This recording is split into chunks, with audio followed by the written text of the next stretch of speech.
Hello friends, నేను మీ దివాకర్. ఈ వీడియోలో మనం చూడండి ఈ క్వశ్చన్ అయితే చూద్దాం. If A earns 33 and 1/3% more than B, 33 and 1/3% more than B, then what percentage B earn less than A? అంటే ఏ అనేవాడు బి కంటే 33 and 1/3% ఎక్కువ సంపాదిస్తే బి అనేవాడు ఏ కంటే ఎంత తక్కువ సంపాదిస్తాడు అని చెప్పేసి అడుగుతున్నాడు.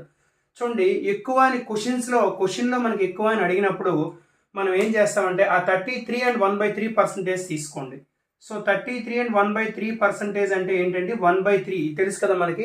సో ఇప్పుడు ఆన్సర్ ఏమవుతుందంటే సింపుల్గా న్యూమరేటర్లో ఏముందో అది వేసేసి ఇప్పుడు న్యూమరేటర్ని డినామినేటర్ని లవాన్ని హారాన్ని రెండింటిని కలిపేసేయండి. 1 + 3 ఎంత అండి? 4. సో 1/4 అంటే ఎంత పర్సంటేజ్? 25%. కాబట్టి మన ఆన్సర్ ఏదవుతుందంటే 25%. ఎప్పుడు సార్ ఇది మోర్ అని ఇచ్చినప్పుడు అయితే మనం ఇలా చేసుకోవాలి.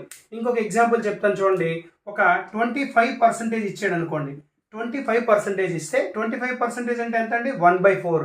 సో మోర్ అని ఇచ్చినప్పుడు ఏం చేయాలి అంటే న్యూమరేటర్లో ఏముందో అది వేసేసుకొని న్యూమరేటరు డినామినేటరు కలిపి 1 + 4 ఎంత అండి? 5. సో 1/5 అంటే ఎంత పర్సంటేజ్? 20% అవుతుంది అనమాట. ఇది మోర్ అని ఇస్తే. లెస్ అని ఇచ్చాడు అనుకోండి, ఎప్పుడైనా సరే ఇదే ప్లేస్లో లెస్ అంటే తక్కువ శాతం అని చెప్పేసి ఇచ్చాడు అనుకోండి, అప్పుడు ఏం చేస్తారంటే ఈ రెండు మైనస్ చేసి డినామినేటర్లో వేస్తారు. అంటే ఫర్ ఎగ్జాంపుల్ 1/3 ఉంది.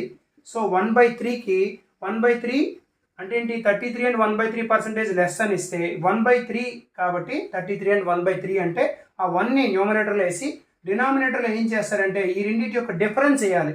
3కి 1కి డిఫరెన్స్ ఎంత అండి? 2. అంటే ఎంత పర్సంటేజ్ ఎక్కువ అవుతుంది అంటే 50% అవుతుంది అనమాట.